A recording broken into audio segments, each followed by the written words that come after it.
On a quiet street corner in Harmontown, North Carolina, a proud black woman strides home, her sapphire necklace catching the late afternoon sun. The stunning jewelry attracts unwanted attention. A police officer targets her, accusing her of theft with no evidence, no questions, just a snap of handcuffs. He drags her to the station, smug in his authority. Unbeknownst to him, he's just made a catastrophic error. Before we dive into this tale, let us know where you're watching from. The late afternoon sun bathes Harmontown's quaint streets in golden light, casting shadows across brick storefronts and lampposts adorned with summer flags. The town, steeped in southern charm, hums softly. Shop bells ring, kids pedal past flower beds, and the scent of barbecue wafts from Carter's Deli. Beneath the calm, attention lingers, like the hush before a storm. On this ordinary day, the air feels heavy, charged with something unspoken, waiting to unravel in the stillness of the moment. Amara Tate, 38, walks with unshakable poise, her heels tapping the sidewalk like a rhythm she's composed. Tall, with radiant dark skin, she wears a sleeveless white blouse and tailored trousers. A silver chain graces her neck, its sapphire stone glinting like ocean depths. A gift from her husband, Julian, a symbol of love that defies the town's expectations. She's just left the Harmontown Tech Summit, where she spoke on AI and policing ethics, her name tag still pinned to her bag. Amara's name tag reads, Amara Tate, Data Systems Engineer. As she turns onto Ellison Street, she passes police cruisers parked outside the precinct. Lounging against one is Officer Clyde Warrick, 52, with weathered skin and thinning brown hair. He sips from a plastic coffee cup, his smirk sharp enough to make passers-by avert their eyes. Clyde's 25 years on the force come from surviving a system that rewards unchecked power. His gaze locks on Amara's necklace, and something in him stirs. To Clyde, the badge isn't duty. It's a license to wield suspicion like a blade. Amara's confidence, the way she doesn't shrink under his stare, feels like a challenge. Maybe it's her steady stride, her lifted chin, or the fact she's a black woman walking alone, unafraid. To him, her poise isn't neutral, it's defiance. "Hey, you!" he shouts, stepping from the cruiser, boots grinding gravel. Amara pauses, brow creasing, turning toward the voice, her pulse quickening with calculation, not fear. "Yes, officer," Amara says, her tone polite but edged, testing the air. Clyde's voice sharpens. "That necklace, where'd you get it?" The question drips with accusation, heavy with intent. Amara blinks, momentarily stunned. "It's mine," she replies evenly. "A gift from my husband." She senses the shift. His eyes narrow, his stance widens, invasive. "A gift?" Clyde scoffs, voice thick with disbelief. "Looks too pricey for you. You sure it's yours?" His hand hovers near his belt, a silent threat. Amara's face cools. "Yes, I'm sure," she says. "Why are you asking?" She notices passers-by glancing, a ripple of unease spreading. Clyde crosses his arms, glaring. "You fit a report, dark-skinned woman, fancy necklace, seen near a shop robbery 2 blocks away. Convenient, huh?" He lies smoothly, the falsehood biting. "That's not true," Amara says, voice low, steady. "I was at the Tech Summit, I spoke there." She lifts her name tag. He ignores it, his smirk growing. "People like you always got a story." Clyde sneers, louder, as if for an audience. "Always some excuse, but this ain't a debate club. Out here, your words don't mean squat without proof." Amara's chest tightens, but she holds steady. "People like me?" she asks, each word deliberate. "What's that mean, officer?" Clyde steps closer, his breath hot. You know what I mean. You act like you're above the law, flaunting stuff you didn't earn."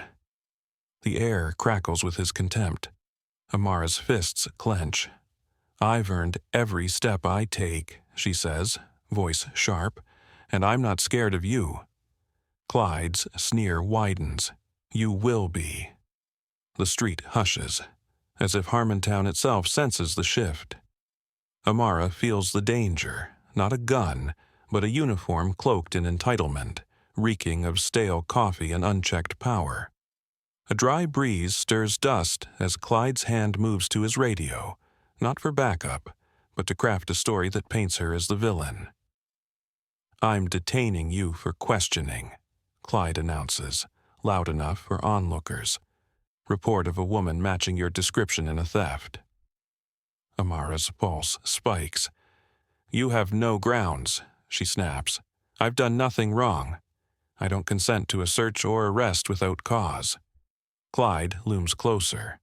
"This is my street. If I say you're suspicious, that's enough." His voice is smug, practiced, used to silencing. Amara stands firm. "I'm not going until I speak to someone who knows the law." Clyde's face twists, fury breaking through. "Hands where I can see 'em now," he barks, yanking handcuffs from his belt. "I said, hands up." Amara raises them slowly, eyes locked on his, jaw tight with restrained anger. "This is abuse," she says. "You're making a mistake that'll haunt your career." Clyde grabs her wrist, twisting it behind her back with deliberate force. The cuffs snap shut, cold metal biting her skin. The crowd grows, teens filming, an old man watching, tension thickening. "You're embarrassing yourself," Amara hisses as Clyde pulls her toward the cruiser. "And me, you'll pay for this." He shoves her inside, her shoulder hitting the seat hard. "Get used to the back," he taunts. "It fits your kind." Inside, Amara's heart pounds like a drum, but her face stays calm. She slips her hand into her pocket, unnoticed, and presses her phone's emergency button. The call connects silently, recording every word, every threat, as the cruiser speeds toward the precinct. 3 blocks away, Captain Julian Tate, 40, is leaving a city council meeting when his phone buzzes. One glance at the screen, Amara's name, and his blood runs cold. Her voice, sharp and defiant, filters through. Then Clyde's, smug and cruel, calling her arrogant, saying she fits the profile. Julian's grip tightens on the wheel, knuckles paling. He swings onto Ellison Street, the cruiser's taillights already fading. His jaw sets, eyes burning with a fury that could crack stone. At the precinct, Clyde pulls into the lot with a screech, dragging Amara from the cruiser like a trophy. He marches her across the tiled floor, past the front desk where Officer Riley, 24, fresh-faced and uneasy, looks up. Clyde grins. "Caught a live one," he boasts. "Thought she could outsmart me with her fancy talk." Riley hesitates. "What's the charge?" he asks. Clyde's tone turns dismissive. "Suspected theft, pricey necklace, no receipt, bad attitude, typical." Riley's brow furrows, unconvinced. In the holding cell, Amara sits, hands folded, posture unyielding. Her wrists ache, sweat beads on her brow, but she shows no weakness. She hears Clyde outside, bragging, his voice thick with self-satisfaction. She knows Julian's listening, every word fueling his resolve. The precinct hums with routine, but beneath it, a storm brews. Amara's eyes stay fixed ahead, calm but fierce, sensing the reckoning closing in like thunder rolling over Harmontown's quiet streets, ready to break the silence apart. Clyde leans against a desk, still gloating. "This town's got too many thinking they're untouchable," he says, strutting around like they own it, "not on my watch." Riley shifts uneasy. "You sure this holds up, Clyde?" This could backfire. Clyde scoffs. "Backfire? I've been at this longer than you've been driving. She's just some tech woman with an attitude. She'll learn her place." His words drip with arrogance, oblivious to the storm about to descend on the precinct. The precinct doors swing open. Captain Julian Tate steps in, not rushing, not shouting, but with a presence that silences the room. His uniform is crisp, badge gleaming, but it's his aura, steady, unyielding, that commands attention. Clyde doesn't notice until the chatter dies, then turns, his smirk vanishing. Julian's eyes lock on him, cold as steel. The door clicks shut, and the silence is suffocating. Every officer frozen, sensing the weight of what's about to unfold in the fluorescent-lit room. Julian's voice cuts through, low and sharp. "Officer Warrick." Clyde stiffens, forcing a smile. "Captain, didn't expect you today." Julian doesn't blink. "I wasn't coming, but I got a live feed from the woman you arrested without cause. My wife." The word lands like a grenade. Eyes widen. Riley's jaw drops. The sergeant at the desk freezes. Clyde's face pales, his confidence crumbling. The room holds its breath, the air thick with the promise of consequences no one can ignore. Clyde stammers, "Wife? I didn't know." Julian steps closer, voice icy. "You didn't ask, didn't check her ID, didn't care she was coming from a summit, wearing her badge, living her life. You saw her necklace, her skin, her pride, and decided she was guilty." Clyde sweats, retreating. "I thought she matched a report." Julian cuts him off. "There was no report. I checked. You lied to justify your bias. You profiled her because she didn't bow to you." Amara sits in the cell, regal, eyes on Julian. She hasn't spoken, not from defeat but choice. This is his moment, built on her defiance. Clyde's voice shakes. She was confrontational. Julian's gaze hardens. She knew her rights. That's not confrontation, that's freedom. The room is still, the hum of the precinct muted. Clyde's lies unravel, his authority shrinking under Julian's stare. Amara watches, measuring Clyde, knowing this isn't the end, but the start of his undoing. Julian's voice drops, lethal. "You didn't need to know she's my wife to treat her like a person. You're not just a failure to this badge, you're a danger to everyone who trusts it." Clyde shrinks, eyes darting for support, finding none. Riley speaks, tentative. "Captain, it didn't seem right, but I didn't know." Julian glances at him, softer. "Trust that instinct, Riley. It might save someone next time." He turns back to Clyde, his presence a storm about to break. Clyde's knees wobble. "Captain, I thought I was doing my job." Julian's eyes burn. "You thought you were above accountability. You thought a black woman with confidence was a criminal, not a citizen. You didn't uphold the law. You weaponized your prejudice." Clyde's badge feels heavy, his bravado gone. The precinct watches, silent, as Julian stands like a pillar of justice. Clyde's world shifts, the weight of his actions settling in. No escape from the truth now staring him down. Clyde's mouth opens, but words fail him, trapped behind a wall of panic. He looks like a kid caught stealing, not a veteran cop. "Captain," he croaks, voice thin, "I didn't mean—" Julian cuts him off, voice like a blade. "You didn't mean to arrest my wife without cause? To lie about a report? To cuff her for daring to walk proud?" Every word lands like a blow. Eyes dart. Riley's wide, the sergeant's frozen. Clyde's world crumbles under Julian's unyielding gaze. Clyde stumbles. I thought she was—" Julian advances, slow, deliberate. "You thought wrong. You didn't ask her name, didn't glance at her ID, didn't pause to consider she was heading home from a summit. You saw a black woman with a sapphire necklace and assumed guilt." Clyde's sweat glistens, his excuse frail. "There was a report." Julian's voice snaps. "No, there wasn't. Dispatch has nothing. You fabricated it to justify your prejudice, to punish her for not shrinking under your stare." Julian's eyes blaze, not with anger, but with piercing disappointment. "You're not just a bad cop, Warrick. You're a threat to every person who believes in this badge." Clyde's posture sags, his lies exposed. Amara watches from the cell, poised, silent, her gaze measuring Clyde's unraveling. The precinct feels like a held breath, every officer sensing the shift. Julian's voice softens, lethal. "You didn't just fail her, you failed Harmontown." Clyde's badge feels like a weight he can't carry anymore. Amara remains still, her dignity a quiet force. She's chosen silence, letting Julian's words carve the moment, but her presence anchors it.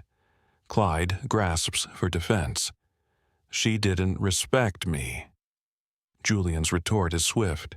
"She didn't owe you respect. She owed you nothing but her rights, which you trampled." The room is hushed, the air heavy with truth. Clyde's eyes dart, finding no allies. Amara's stare holds him, not with vengeance, but with the weight of her unbroken spirit. Julian's voice rises, a rare thunder. "You don't get to treat people like suspects because they don't cower. You're a disgrace to this uniform." Clyde flinches, shrinking under the words. Riley speaks, voice low. "Captain, I should have questioned it. It felt off." Julian's gaze softens briefly. "Hold on to that doubt, Riley. It's your compass." He turns back to Clyde, unyielding. "You're suspended. No badge, no gun, no desk. 6 months of bias training and evaluation before you even think of returning." Clyde's legs shake. "Captain, please, I didn't intend—" Julian's voice is ice. "You intended to dominate, not protect. You saw Amara's pride as a threat, not a right. You didn't serve, you attacked." Clyde's eyes plead, but no one looks back. Julian's command is final. "Leave your badge." Clyde's hands tremble as he unpins it, the metal heavy with his shame. The precinct watches, silent, as a man's career fractures under the weight of his own choices, exposed for all. Amara rises from the cell bench, the door now open. She steps forward, heels clicking, her sapphire necklace catching the light. Facing Clyde, her voice is calm, cutting. "You tried to break me in front of strangers, Officer Warrick. You wanted me small, a stereotype. You failed. I don't want your career destroyed, I want your eyes opened. You don't need punishment. You need to feel what it's like to be targeted for existing." Her words pierce deeper than any shout. Julian glances at her, voice soft. "You sure?" Amara nods. If he doesn't learn, nothing changes. Julian's jaw tightens, but he respects her choice. To Clyde, he says, "You get this chance. One slip and you're done. No badge, no future here." Clyde nods, tears falling, as he removes his gun, hands shaking. The precinct feels smaller, the air thick with the weight of Amara's mercy and Julian's restraint. They walk out together, leaving Clyde to face his reckoning. The next morning, Harmontown wakes under a gray sky, as if the sun hesitates to shine on yesterday's truth. Whispers spread, neighbors gossip, cafe patrons murmur. Officer Clyde Warrick, once untouchable, suspended by Captain Julian Tate, whose wife he wrongly arrested. The story ripples, fierce and fast. Clyde drives 30 miles to a gray building, a bias accountability program sign looming overhead. He steps inside, shoulders slumped, the weight of his actions heavier than the badge he no longer wears. The waiting room is cold, sterile, with creaking plastic chairs. Clyde takes a clipboard.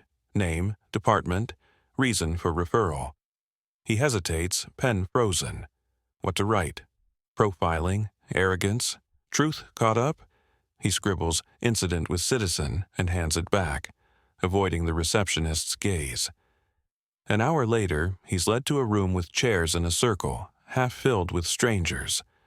A bare wall holds one quote, "You can't fix what you won't face." It hits harder than any voice. Clyde sits, eyes down. The group is diverse. A Latina woman, a young black man, a white social worker.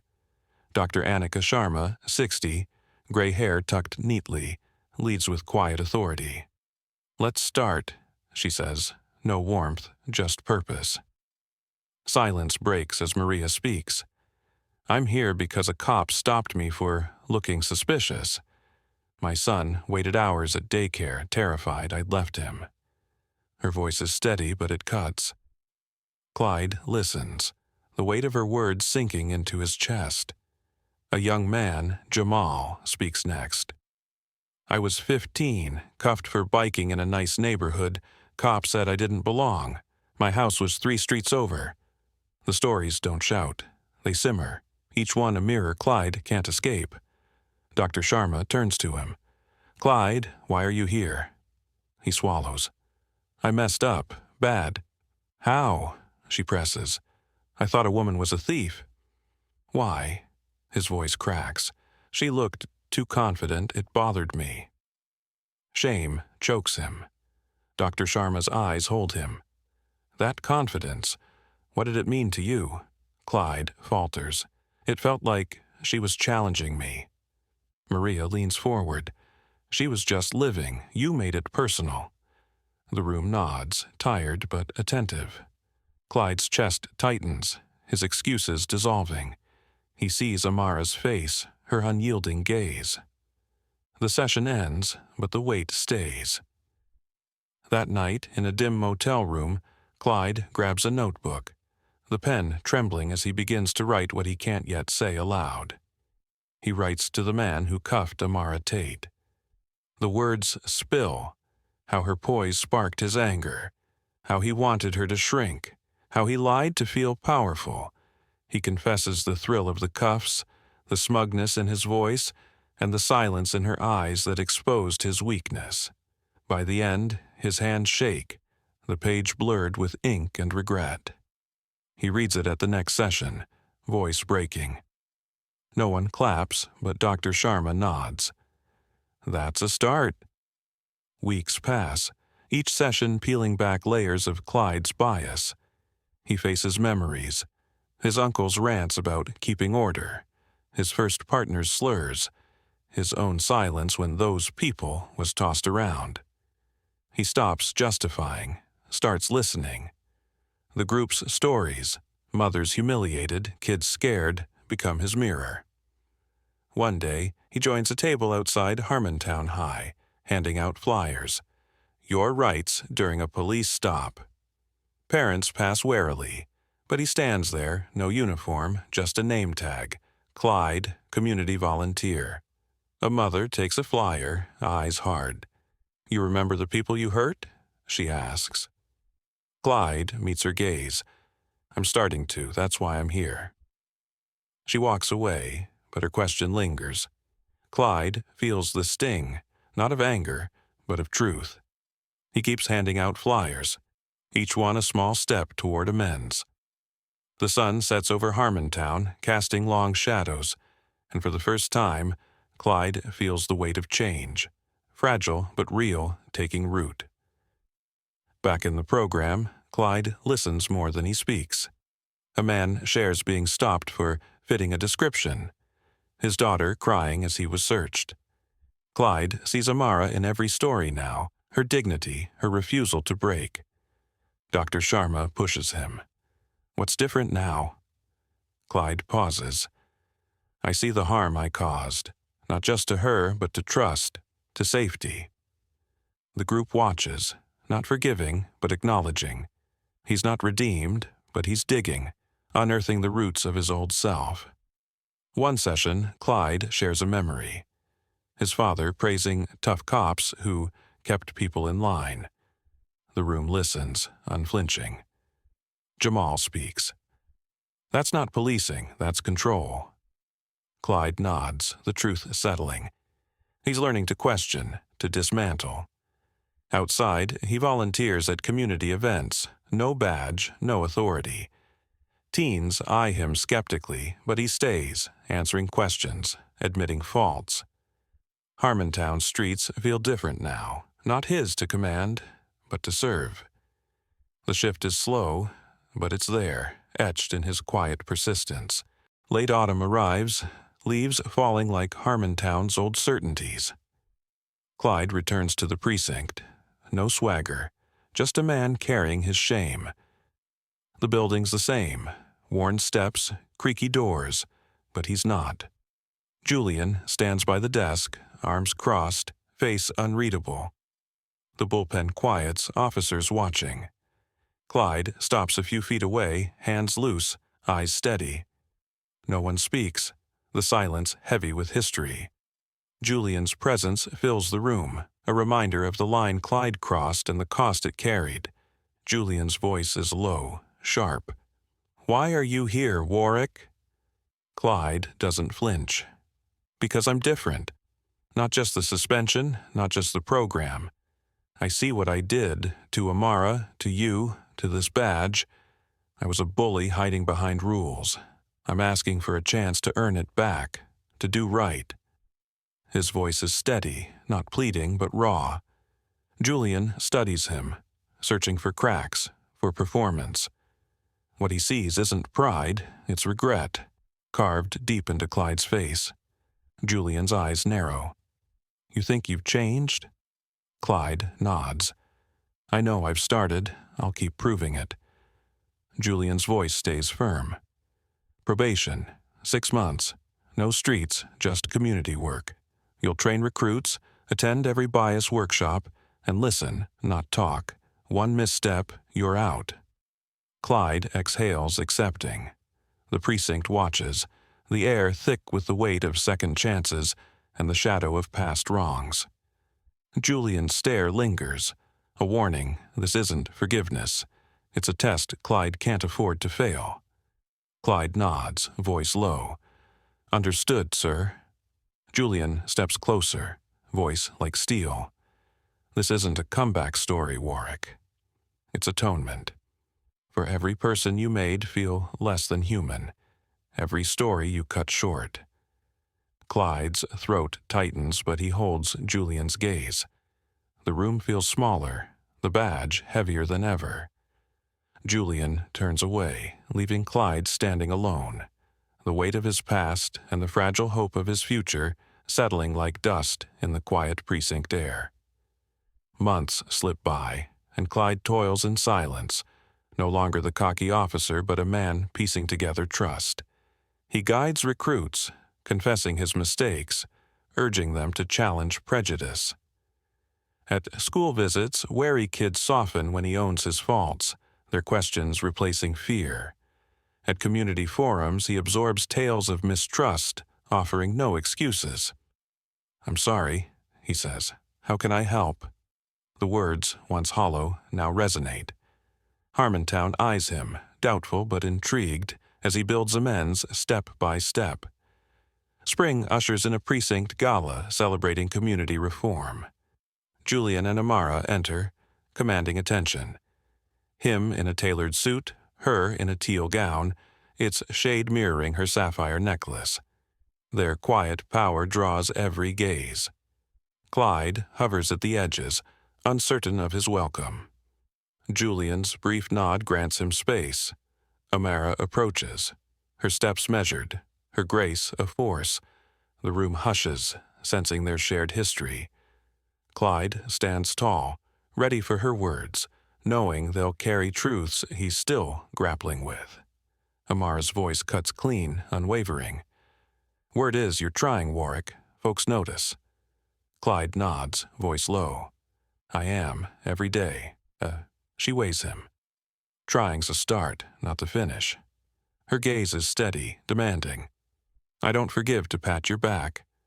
I believe change is vital, for those who'll walk these streets after me." Her words sting, not with rage, but purpose. "You took something that day, but what you do now. It's building something else. Clyde's throat tightens. "I'll keep building, ma'am." Amara nods, turning away, her presence a lingering challenge. Julian steps to the podium, his eyes scanning officials, officers, citizens. "A badge holds power," he says, "but accountability holds more. We don't undo our wrongs, we own them." His gaze touches Clyde, then Amara. Justice isn't just punishment, it's growth. Applause swells, but Clyde stands still, humbled, the weight of his path sinking deeper. A call to keep earning his place. Years later, a plaque adorns the precinct. For the voices who demanded better. Clyde passes it daily, never pausing, but always mindful. He's not the man who cuffed Amara, blind, entitled. Now he trains officers, visits schools, listens at forums, each act a stone in the foundation Amara envisioned. He seeks no praise, only progress. The plaque's blank space below the names waits for new stories, a future he's committed to shaping, one deliberate choice at a time. Harmontown shifts, gradual but tangible. Clyde's efforts ripple. Recruits probe bias, kids share freely. Trust sprouts in small exchanges. He never forgets Amara's unyielding gaze, Julian's stern warning. Each morning, passing the plaque, he feels the past's weight and the promise ahead. His work, mentoring, listening, rebuilding, honors the voices that demanded change. The town watches, some forgiving, others waiting. Clyde presses on, knowing the road is long, but every step carves a path toward a better Harmontown. The plaque becomes a quiet vow, a reminder of accountability over power. Clyde's daily walk past it grounds him. He'll never be the man he was, but he's not done becoming the man he could be. Amara's words echo. Build something new. He does, through conversations, apologies, actions. The precinct hums with new energy, officers learning from his story. Join us to share tales that inspire. Hit like, subscribe, ring the bell for stories that ignite change and heart. Together, we can amplify voices demanding justice, like Amara's, and honor those reshaping trust, like Clyde. Every story shared, every lesson learned, builds a stronger community. Click like to stand with us, comment to share your thoughts, and subscribe to join our journey. Turn on the notification bell to start each day with stories that challenge, heal, and unite. Let's create a world where accountability shines brighter than power, one heartfelt tale at a time. On a sun-drenched street in Harmontown, North Carolina, Amara Tate's sapphire necklace gleamed like a beacon of her unyielding spirit, only to draw the venomous gaze of Officer Clyde Warrick. His cuffs bit her wrists. His lies branded her a thief, yet her defiance sparked a reckoning that shattered his arrogance. From this electric clash, two lessons burn bright. First, true power lies not in a badge's gleam, but in accountability's unrelenting mirror. Clyde, 52, thought his authority was untouchable, strutting 30 miles to a bias accountability program with shame as his shadow. There, in a sterile room 15 feet wide, he faced stories. Mothers humiliated, kids cowering, that cracked his delusions, forcing him to write confessions that bled ink and regret. His journey from precinct to penance teaches that justice demands we confront our biases, not hide behind them. Second, resilience can reshape even the hardest hearts. Amara, 38, stood regal in her cell, her voice a blade. "You failed to break me." Her mercy, granting Clyde a chance to learn, built a bridge where he'd burned trust. Years later, a plaque 3 feet tall honors voices who demanded better, its empty space a challenge for Harmontown's future. Clyde's work, mentoring recruits, listening at forums 5 miles apart, shows that one woman's strength can ignite change, like a spark in a dry field. As Julian Tate said, justice isn't punishment, it's transformation. These lessons, forged in Harmontown's golden streets, pulse like a storm's edge. Own your wrongs and let resilience lead. Join us, hit like, subscribe, ring the bell, to share stories that demand better, where every step toward accountability lights a path 10 miles long. How can we build a world where accountability triumphs over prejudice, like Amara's stand in Harmontown? Share your thoughts below, hit like to spread this powerful story, and subscribe to my YouTube channel for more tales that inspire change and ignite hope. Click the bell to never miss a video packed with lessons that challenge, heal, and unite us. Join now. Let's create a brighter future together.